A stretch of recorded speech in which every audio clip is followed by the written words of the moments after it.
un directeur de théâtre maintenant heureux, Laurent Bentata, Oui. qui dirige le théâtre Mogador et qui a la chance de retrouver le deuxième plus grand succès de la comédie musicale, puisque je crois que le plus grand succès restait Mamma Mia. Alors maintenant, le Roi Lion est passé devant, parce que donc, en tant que directeur de théâtre et producteur heureux, c'est-à-dire que j'ai deux casquettes aujourd'hui et j'en profite. Oui, le Roi Lion maintenant détient le record de pré-vente avant l'ouverture, donc, puisqu'on est nous sommes aujourd'hui à 130 000 billets vendus. Et le précédent record a été détenu par Mamma Mia avec 114 000. Ah. Voilà. Le Lion est passé devant le disco. Donc, voilà, c'est deux beaux spectacles, donc on est très très fiers. Et c'est vrai que le Roi Lion là, je pense que l'attente était forte au niveau du spectacle, mais surtout après 20 mois de gestation imposée, j'ai envie de dire, par cette pandémie qui nous a touchés et qui nous a obligés d'attendre, de douter, mais in fine derrière d'arriver à renforce avec ce nombre de présentes et le Roi Lion présent à Paris. Et ça a été difficile justement de reprendre les rênes, alors que bon, beaucoup de théâtres ont commencé un petit peu avant, mais vous aviez 10 semaines, je crois, de toute façon de travail en amont.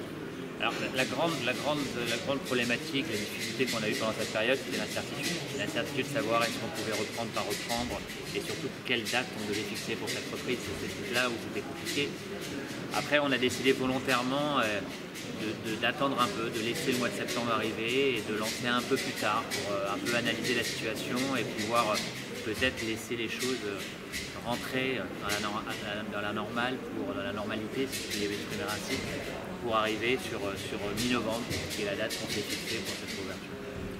Le budget est-il plus important maintenant que dans la première production? Non, c'est différent, il y a quelques différences, donc on n'est pas dans la même économie, mais ça reste une économie importante, en tout cas un budget important. Le spectacle, c'est pas un petit spectacle, ne serait-ce que par le nombre de personnes qui le constituent, que ce soit au niveau technicien, comédien, musicien, et toutes les équipes derrière qui travaillent. Là, quand on était en répétition, on était 190 personnes qui travaillaient comme une fourmilière tous les jours à Mogador. Combien de comédiens en tout? On est sur environ 40.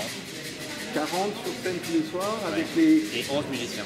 11 musiciens. Et il y a 3 orchestres de musiciens qui alternent. Donc c'est 11 fois 3. Voilà. Nous, on est juste devant la fosse, en fait. Ils sont juste derrière nous. Voilà. Et c'est, il y a le... Voilà, ben, il faut bien qu'ils travaillent. Exactement. La réussite est totale. Hier soir, j'ai rarement vu une salle aussi participative. Les gens applaudissaient, riaient, chantaient. Et bon, la standing ovation, maintenant c'est vrai que c'est devenu quasiment la règle partout. Mais là, on sentait que c'était inné, la salle s'est levée en même temps. Je crois qu'il y a une véritable attente en cette période et après d'avoir vécu autant de temps derrière un écran, de se retrouver à travers des émotions en live.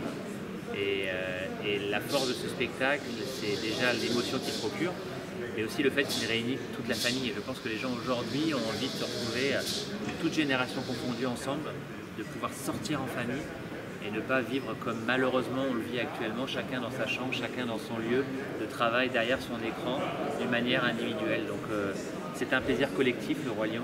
Et en plus c'est un spectacle et c'est toute la force et la créativité de Julie Taymor qui a réussi à casser la frontière entre la scène et la salle pour que toute cette émotion soit participative et soit interconnectée entre les deux. Et c'est ce qui fait la force du Roi Lion. Ma dernière question, vous avez vu combien de versions? The Lion King, Der König... Je l'ai vu en Allemagne, je l'ai vu aux Pays-Bas, je l'ai vu en Espagne, je l'ai vu aux États-Unis. Mais la meilleure est la française, bien sûr. Ah bah alors voilà. Et c'est vrai. Merci Laurent. Avec plaisir, merci à toi.